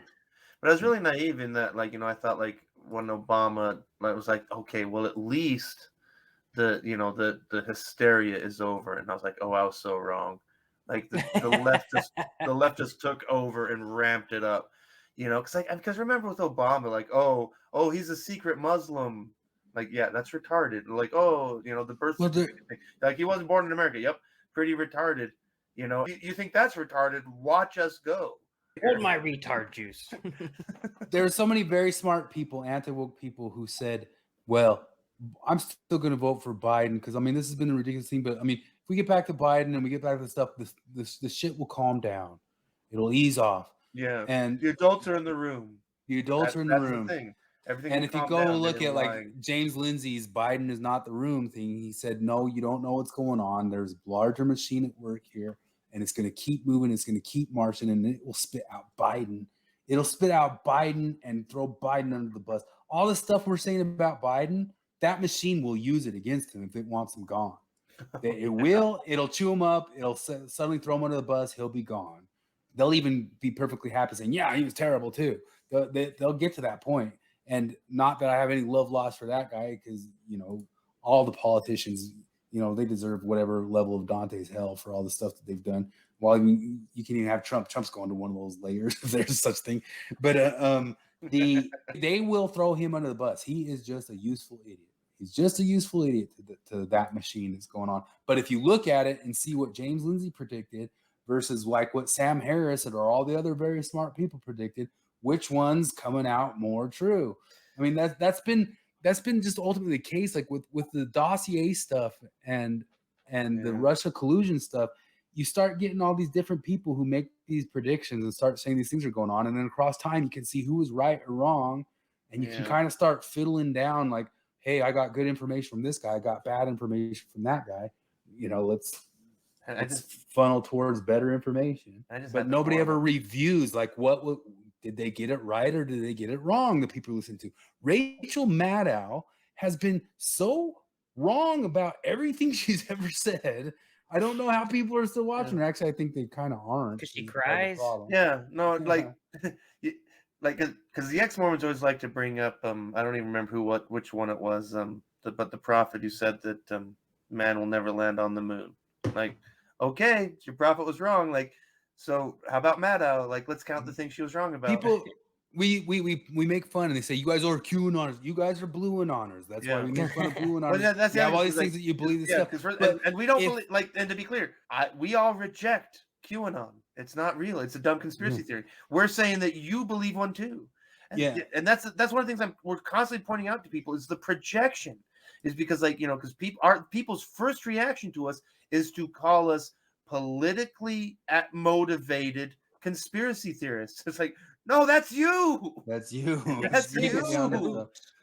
The other thing is too is if I used to call this and I used to predict this, and part of one thing is like the framing of who's the goodie and who's the baddie. Rachel Maddow is hands down left-wing Alex Jones. She is not better than that. The way she talked, the way she brought stuff up, the way she like made their whole productions and her whole things and all that stuff, she was just I'm gonna have to listen to Rachel Maddow now. And then people like frequently point out that stuff. They'll point out the stuff that's haircuts. Well, all of them, Alex Jones, Tucker Carlson, and Rachel Maddow, all use libel defenses by saying that their show was entertainment, not news. Absolutely. All of them do it, and each side will suddenly go, Tucker Carlson used that. Yeah. Well, Rachel Maddow used that. They all did it. Yeah. And every single one of those pundits would do it if they ever get called to the carpet on something. But so here's a question for you. Why does the political compass test ask if astrology is an accurate way to describe. Because if you say it is, Because they there's know probably you're data going in a that- square. I bet you. No, I we get should it. try. We should do experiments and say yes, it's for sure real on that one, and then answer all the rest of them that are obviously the far corner right wing one, and see where it places us just for that one. See, because I did take, astrology I took question. the Jordan Peterson. I paid money for the Understand Me test, and in every single way, like that, it said that usually being, I was like, I had some weird ones, like 96th percentile for agreeableness, which was Really? a little surprising. Is it just Yeah, a Big Five test? Is he charging No. for a Big Five test? It's not a Big Five. Well, I mean, I guess I don't really know. There was a lot of times like he keep giving it out for free, like that you have a free use of it or something like that. But it is, yeah, it's basically Big Five personality testing. But Well, you the guys are stuff that used you're to talking internet about, memes, what you so. don't like about that, and this is one of the things that's been a large argument, and it's hard to get people to understand it, is the factor analysis thing.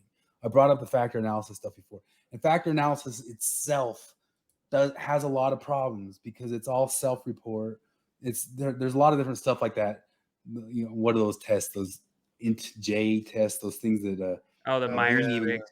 Myers-Briggs. Jung even called those like parlor tricks and stuff. I hate the Myers-Briggs test because every single time I take it, I get something different, and then it's like, this is the most rare personality type. Well, because it's not valid or reliable. So that's what I'm saying is like just formulating a bunch of questions and stabbing them out there doesn't mean you completed a proper factor analysis.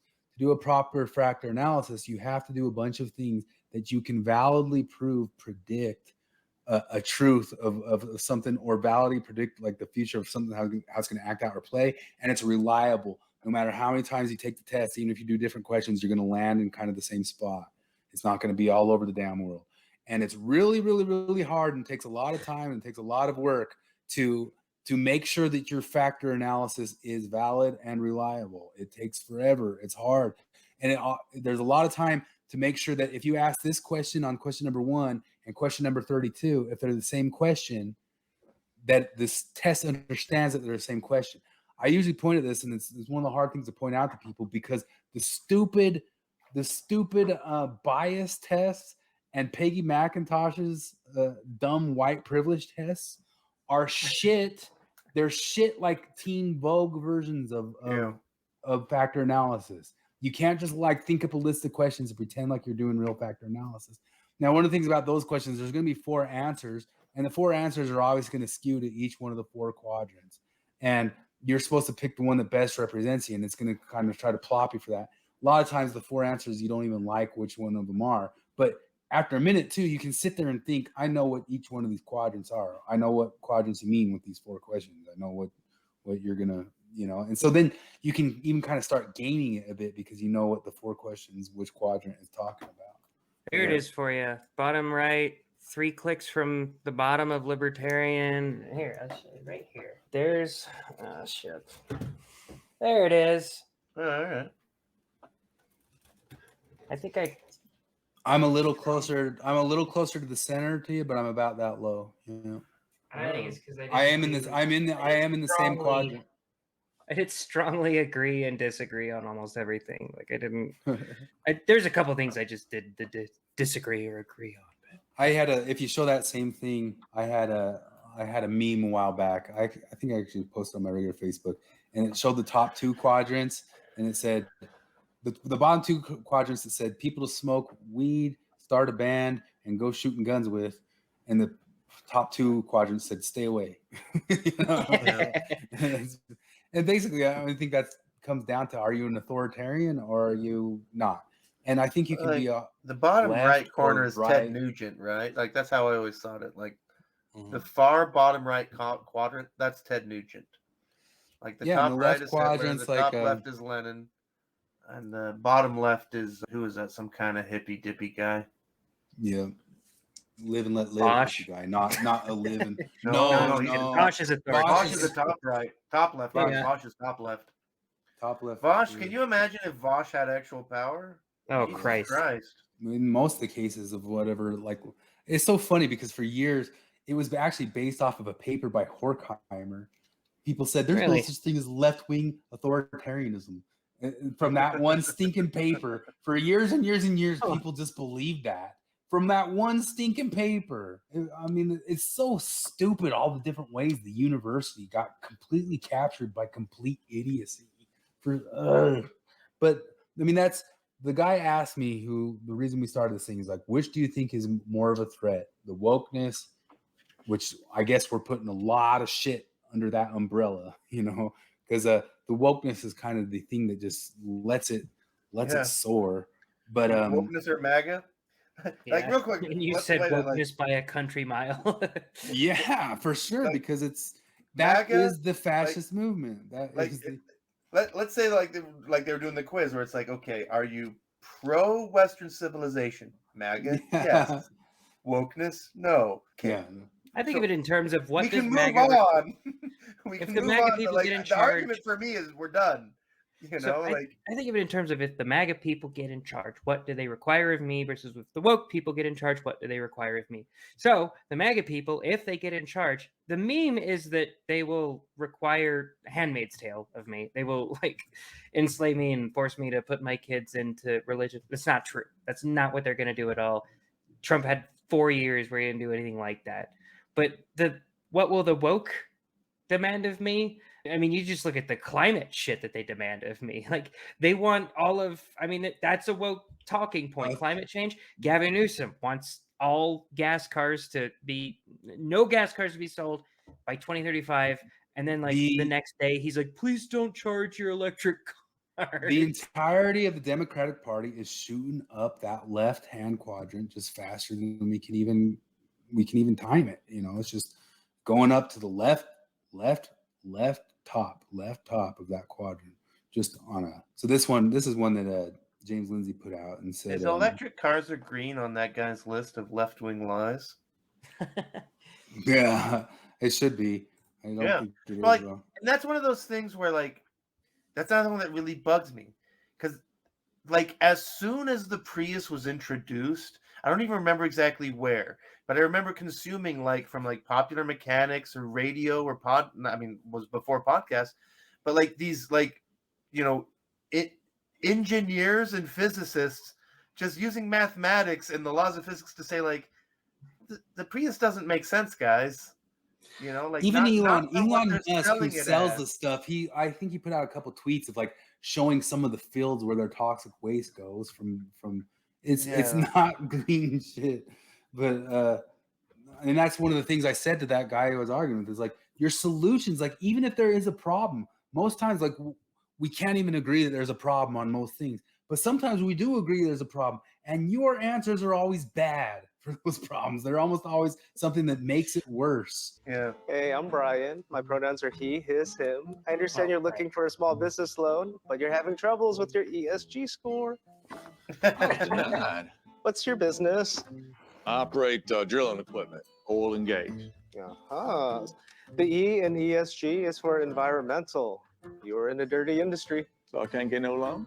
Well, let's take a look at your company's social policies. Tell me about your plan to create social justice. Social justice.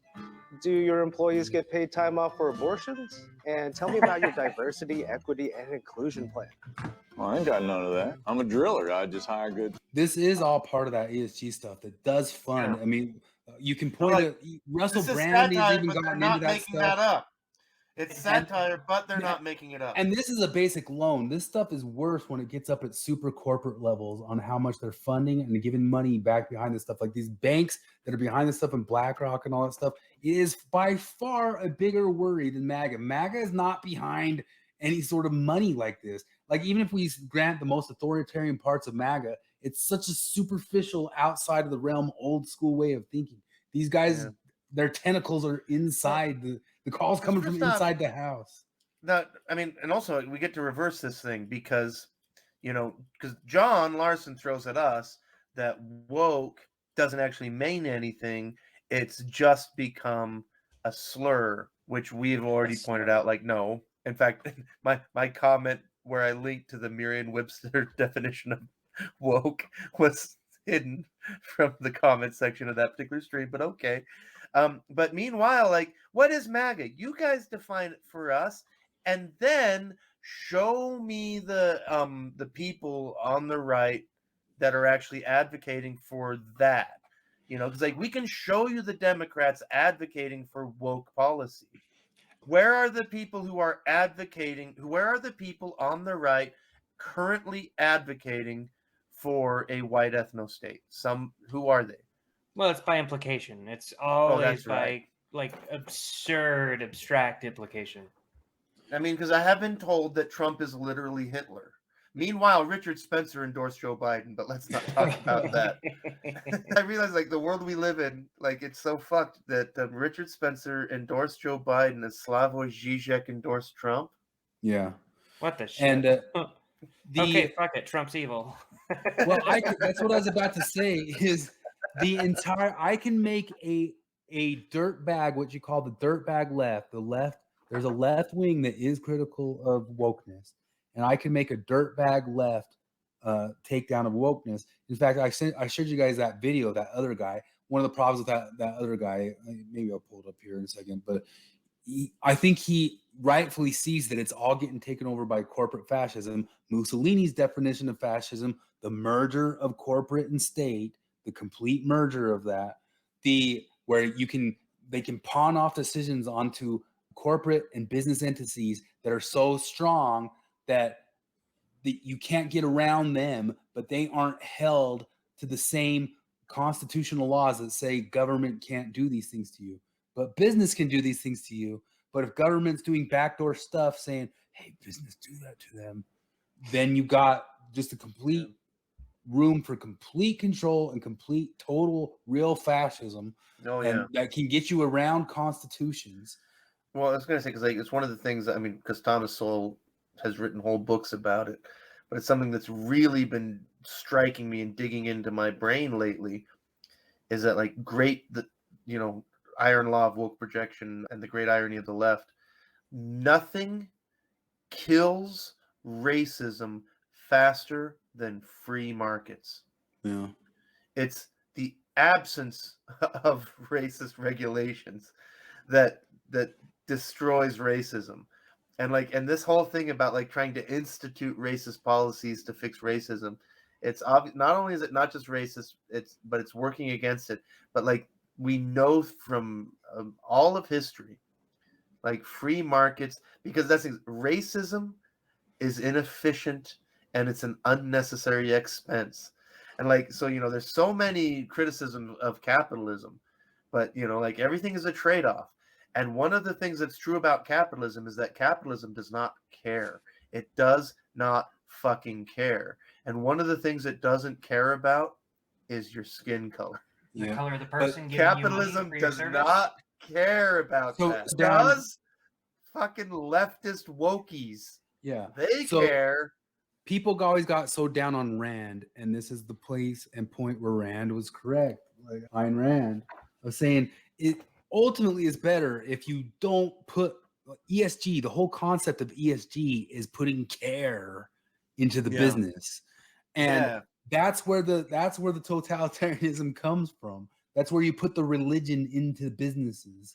And if it's just dollars and if it's just people looking out for their own expenses, it's kind of how we point out that like Trump just looking out for his money interests and the nation's money interests works out better for all of us than if he's a complete moral busybody on all of us.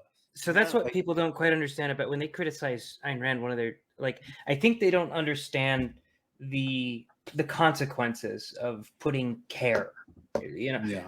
Because they kind of think that like, okay, what's the worst thing that could happen if? And I'm assuming this, I guess. I assume if you ask them like, what happens if the government because if they care in they'll all pollute. the right They'll ways, pollute. then if they care but they do it wrong, what's the worst that could happen? They'd be like, wow, they just don't do it quite right. But I think Ayn Rand, her point is that no, it's not just that it'll be ineffective, it'll be counter-effective. Like it'll ruin things. Like that's the whole point of Atlas Shrugged. They keep doing all of these, passing all these laws where it's like, oh, you can't own, like multiple different business types or something like that. And so then all of the people who are titans of industry have to legally have to sell their industry to, it's like the Fair Game Act, I think is what it's called, and they have to sell their industry to other people, and the other people are less competent, and those businesses are run poorly. Then they're not allowed to. They're like, well, it's not fair that the bigger guys get first dib, the better product, so you can only sell the same amount of product to the bigger guys as you sell to the littler guys, and it just totally ruins production and everything. So she's saying that's the consequence of trying to put just pure like moral into your governing.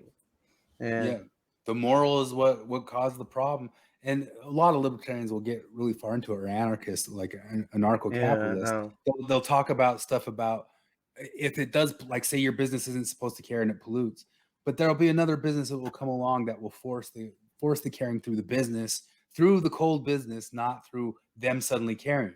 It's a need will be produced out of that need, and those needs and those different things, the Adam Smith, the blind hand of the economy will take care of it. That's the presumption of that stuff, which has largely worked so far. But you get some leftists, they'll start screaming about, well, climate. Supposedly, like, communists and anarchists are supposed to be like on the opposite end, but my experience in talking to them, there's no difference. Well, there's two types. The arguments there's end up being the anarcho-capitalist, same and thing. there's anarcho-syndicalists. Okay. Yeah, and it all breaks down. Those anarchists are basically commies, and then there's anarchists who are just like saying, just leave it alone and it'll take care of itself, and they're kind of far more like libertarian. So, but the caring becomes a major problem, and that's what this whole WEF. We haven't even really gotten into that and that whole world. We just barely got a new prime minister over in England who comes out of the WEF. She was a member, an active paying member, and all in 1 week. He was an active paying member of the WEF. And then people say the WEF doesn't exist. Yeah. And this video, I might send it to you guys, but it's a guy from Britain who's calling it out and saying, "Oh my gosh, we got some problems here." And more people are calling out Russell Brand. But that's like what I was saying. Conservative, right? Isn't she a conservative PM too? Yeah, there's conservatives all over the place. Like people even point, like Dan Crenshaw's part of the WEF and all this sorts of deals. But one of the things that I forgot what I was saying. People do work. Well, maybe there's one more thing we can check. Oh, but just like Jared was saying, this is just talking about this guy's loan. There's inside out jobs on this. Part of it is that this guy's company's got to be applied by people with the right identities. And what I keep saying to people, and you guys tell me or not if it's a bluff, because you guys know, do I or you guys have receipts for days that industry after industry after industry, company after company after company is getting backdoor policies to implement different things like critical race theory or queer theory or those types of ideas into their companies that are going to make it so they have to create different amounts of boards and different amounts of hiring schemes. And they're usually doing it for the ESG scores. But we don't just have 1 or 2 or 3 or 4 reports or tweets. Christopher Rufo does 1 million of them. People who aren't even Christopher Rufo or who aren't even like investigative journalists will whistleblow on their companies putting it out. Even just random friends locally will show me what their companies are doing and putting out in there. And that creates this whole exact same thing. And someone will say, it's just diversity. It's just no, it isn't. Now this is one of those gaslights like critical race theory, where they're like, there's no such thing. And we're like, no, there is. It's not in schools. Like, yes, it is. It's just teaching history. No, it's not. Like, God damn it. Critical race theory doesn't exist. If it exists, it's not. It's legal theory. If it's not legal theory, then it's not being taught in schools. If it's being taught in schools, and what do you have against it anyway? Then it's just real history. If it's not just real history, then it's okay anyway. Like they have a whole line of fallback to get all the way down in the line of previous. It's the whole kettle logic thing. I went through that with my brother in 30 minutes. I went inside of 30 minutes. My brother went from there's no such thing all the way through the stages. We should do that. Like there's the 5 stages of grief. There should be the 5 stages of woke denial. Yeah, well, as Jared said, it's got a term. It's called kettle logic. And, that's right. Female co-owners? No, just me. Ooh, have you ever identified as a woman? Or even just non-binary? It could really help your score. What? Your loan is denied. Come back when you fix your ESG score. So with this stuff, there's all sorts of things. I mean, Who Stoss has sponsored covered. this? ESGHurts.com. I don't even know Who's who did behind that? I don't know, but James Lindsay tweeted it. So. Oh. But I mean, it's just, he said it's a quick little explanation. But these scores have started appearing on people's portfolios and for their companies, and they didn't even know that they were getting tested on it at first. And then they slowly start getting more and more open about it. And then, of course, luckily enough, there's been some pushback. Oh, it's Even Heritage Action for America. Even some states have started pushing back on it. And it's paid for by something called Heritage Action for America. So sounds conservative, definitely Nazis. Definitely. Yeah. So, but like I was going to say, I could make a dirtbag left. That's what they call themselves, a dirtbag left, the left who aren't woke. I can make a dirtbag left argument against wokeness and World Economic Forum because they're starting to notice that it is fascism and it is, but they're wrong most of them don't want to admit that it comes out of their leftist ideologies from their universities. Yeah. They just want to wave that away. So, well, that's not where it came from, but here's how it's manifesting itself. And they're finally, fine, you guys can deny the genealogy of it just as long as you get on board that we got problems. Yeah. James Lindsay has spent some time on it, but for me, it's kind of where, to me, it's where the line is drawn, is that this is ultimately a First Amendment argument for me, where it's like, I'm not saying you can't have your woke ideology, but I'm saying for the same reason that Mormon religion shouldn't be allowed in schools, critical race theory shouldn't be allowed for the exact same reason. Then that's really what this comes down to. This is a faith-based belief system, and on First Amendment grounds, it has no business in the state. We point this out a lot. The whole idea that, look, in my worldview, your worldview can exist. You can do your thing. In your worldview, mine can't. I've brought it up before, but it just struck me. There's a debate of Destiny, professional video game streamer, arguing with Richard Wolff, America's premier academic Marxist from Harvard. From Harvard, yeah. And he just gets, but Destiny points out, he's like, in the free market, in my free market capitalist worldview, you can create your communist commune. You can go do it. You can do that in my world. But in your world, I can't have my free market. I can't have my labor. I can't create my craft and do with it what I want, And it's that, and there's a million examples of this that you can show. And that's the fundamental difference between the classical liberal ideas and the new authoritarian far left. People don't understand that a lot of neoconism came out of the same school. It came out of Trotskyites. Neocons were ex-Trotskyites. Trotskyites were the commies who said, hey, this won't work unless we make the whole world join in. We can't have some of them be free market and we need the whole world to join in. And so then the neocons, kind of in a little bit of a Nick Land and Mencius Moldbug way, said, well, we'll dive back in hard into the capitalism stuff or whatever, but we're going to take it to the world. We're going to march it into the world. And it started from Bill Crystal. I think it's Bill the Crystal. Spirit of God. It's William the exact Crystal. same idea that Mormons have, is that if only everybody was on board, we'd finally live in utopia. Yeah. And that neoconism was always a Hegelian side branch of the same crap. How much more have we got? We're about done. I wasn't even going to show all this. This is just another guy talking about the crap that is. But there's a million of them. Forever, people are starting to point out. There's another one just today, Benjamin Boyce. Oh, that won't pick anything. Yeah, we can Rhapsody Doodle Benjamin. Benjabajan. Just today he had this gentleman on.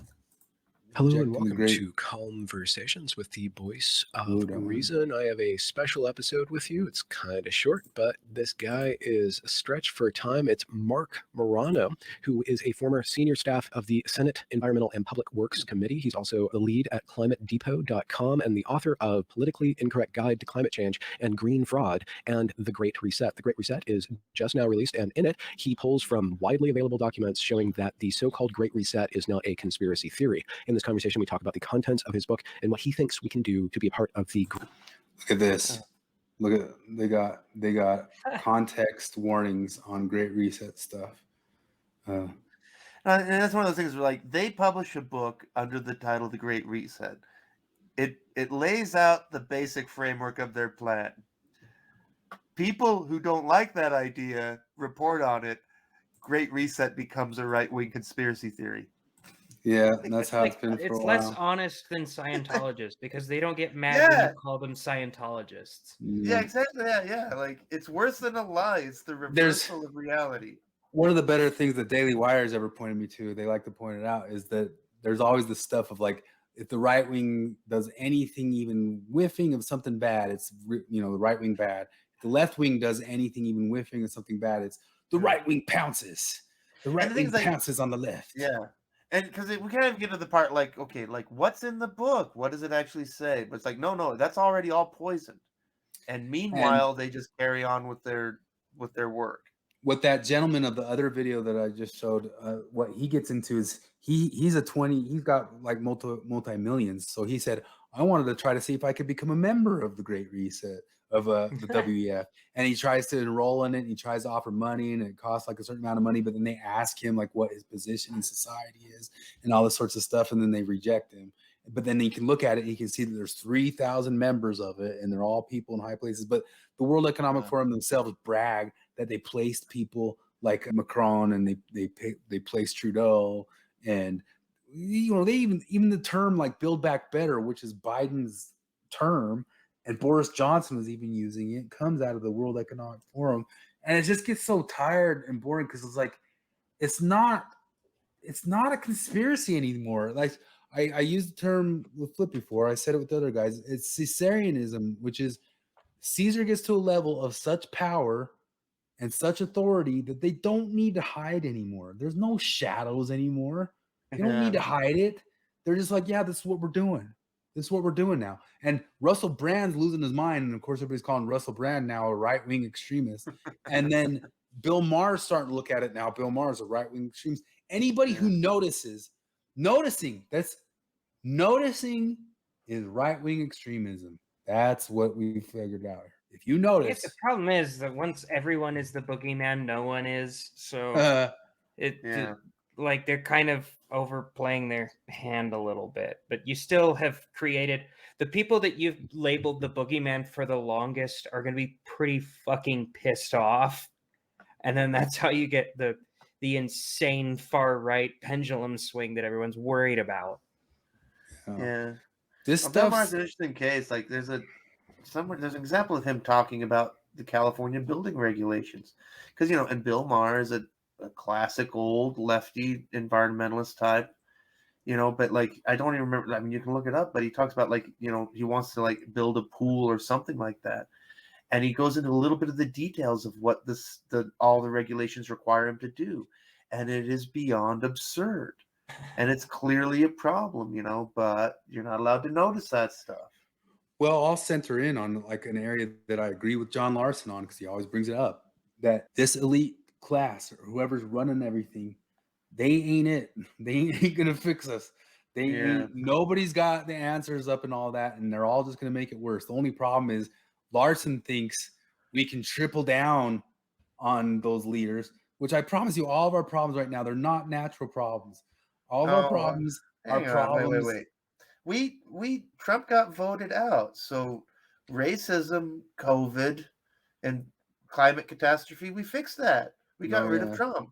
It's over. We got the guy. Biden is going to fix it. Remember? Trump just showed us that racism was worse than we even thought it was. We have to do 100 years of making sure we don't cause any harm, and control everything so nothing can ever cause a harm. And that's how we'll do it. We'll just make sure it's all controlled.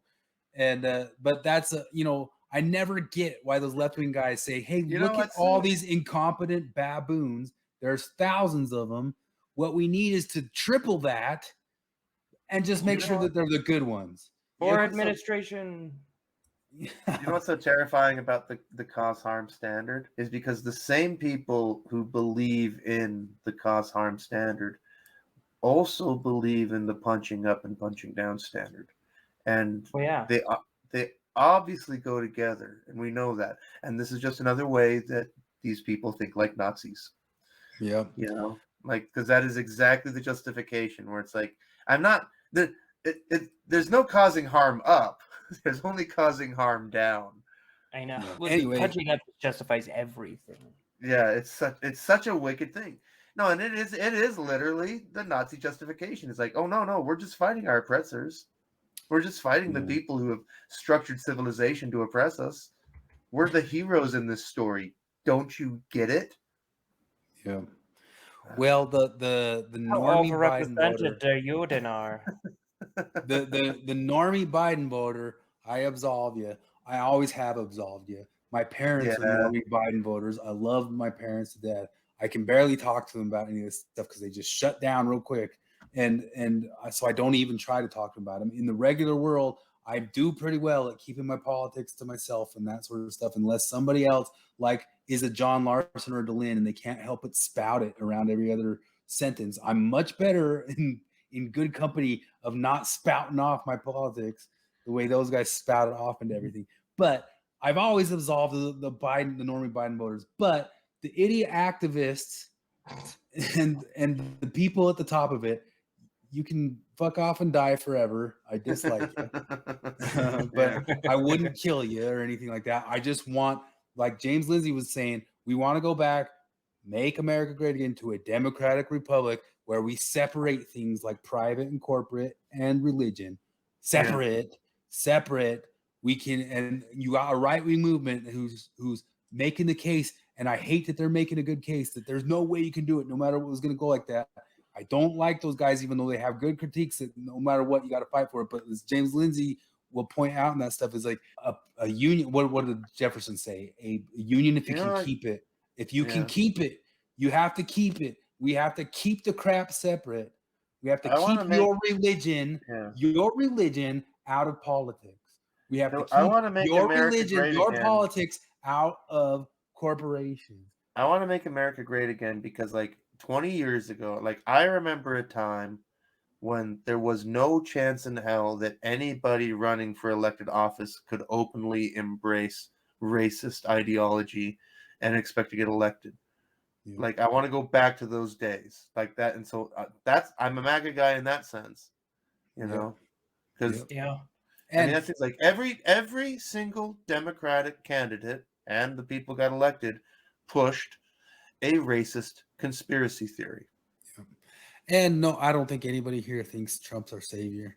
And most people, very few people, there are the few QAnons, which we've already gone over in the past, how few QAnon people there actually are, and how more Democrat people know about QAnon than right-wingers know about QAnon.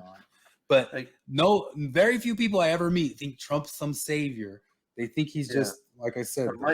My fondest desire for Trump is I want the exact same thing from Trump as I want from Hillary Clinton. Go away. Just go away. Go away. Take the money you've got and just go retire. Like, even just go on TV, like go on the circuit, but just stop trying to run shit. Anyone who's been in politics at all the past 50 years, that's where we need a great reset. Yeah. No one person who's currently in politics should be allowed to be in politics next year. All new, straight new people. And because that is it, like, because that really is my problem. Is because, like, you know, part of my problem is, like, you know, because, like, people challenge me. We're like, because, you know, I say, like, why I don't vote for anybody because nobody represents me. And they say, like, well, why don't you run? And I'm like, well, I can't run with the party because the parties are corrupt and I can't affiliate with either of them, and independents are hopeless. Like, and the only way you could ever get to a level of where they name either person is if you accept a certain amount of their you have to buy into the party. You have to shake the devil's hand one way or the other. Like, left hand or right hand, giant douche or turd. You got to shake the devil's hand to play politics, and but this has been my other argument that I've been trying to make to even ex-Mormons since forever. The Mormon Church's money, that's their ring of power that they think that they got. You know, it was offered to the different kings, and you got your ring of power. Like, the longer you hold on to that, now ESG has you, and all the ex-Mormons hallucinating, like, they got all those billions of dollars, they can do good and stuff with that. That billions of dollars is changing the Mormon Church into woke Inc. faster than John Larson or John Lynn ever will. Ever. Well, so, like, I would agree with you, I guess. The only problem is I just found out that Jennifer Lawrence made less in Don't Look Up than Leo DiCaprio. Oh my gosh. Because of her vagina, according to her. Oh my gosh, my gosh. It says my gosh, my gosh. it doesn't matter how much I do, I'm still not going to get paid as much as that guy because of my vagina. And that's the only reason. I need to rethink everything. I need to deconstruct my It was toxic probably, masculinity. you know what's so funny? It was probably about the year that Jared was born that I remember they announced that Julia Roberts was the highest paid person in Hollywood history, and she was making $20 million a picture. You know, there's Oprah. Well, she's not an actress, but I mean, you're just not a top draw anymore, Jennifer. I remember they complained about in the year they were complaining about like female comedians making less than male comedians. I was like, I'm curious about the highest paid comedians, and I looked at the top list, and number one was Ellen DeGeneres. Like that year. Like, what does it count because she has a show and she's on movies and stuff? She's a comedian. We're talking about all of them overall. All of them overall, and not taking into any account any other variables. We're only going to look at one variable. No variable about how much they work, how many nights they do, how many shows they book or get. No other variables. Just the longest reigning monarch in history was a woman. The person who reigned over the largest empire in history was a woman. Like, well, if we go and look at modeling, there is a wage gap in modeling. The women get paid way more than men in the modeling. Roberts was the world's highest paid actress throughout the majority of the 90s, as well as the first half of the 2000s. Jesus. Her fee for Pretty Woman 1990 was $300,000, while she was paid an unprecedented $25 million for her role Mona Lisa Smile, a movie I don't remember and did not know existed. I think I kind of remember it. As of 2020, Roberts' net worth was estimated to be $250 million. Yeah, her sex really held her back. she's had a brother with an acting career all along. She's got a niece. Her niece is in all those American Horror Story pictures. Oh, really? Yeah, I forget her name, but her niece. Actually, when you find out the relation, you kind of go, "Oh yeah." Oh yeah, no, I'm thinking of her now. That's that. She plays like the snotty, she plays like the hot. There's absolutely nobody in mainstream Hollywood now. Like, there's such nepotism in it, and they have more than enough that there's not one person who's there who's like some off the bus kid from the Midwest. The Jennifer Lawrence thing seems so like that has to be dishonest, right? There's no way she is dumb enough to think that it's only that she's a woman that she's not paid as much as Leonardo DiCaprio. She could be. She could be dumb enough. She could be dumb enough. She just came out and said she had nightmares about Tucker Carlson. Oh, that's when she came through Harvey Weinstein. Like, no nightmares for him ever. It's all just signaling, man. It's just signaling. Oh my God. Remember when Tucker Carlson was the guy with the bow tie on CNN? Now he's a Nazi and Jennifer Lawrence. Let's call it good. We resolved it. We made our case of why they'll never debate us. We look forward to everybody taking us up on our debate offers. Yeah. Alrighty. MAGA. See ya.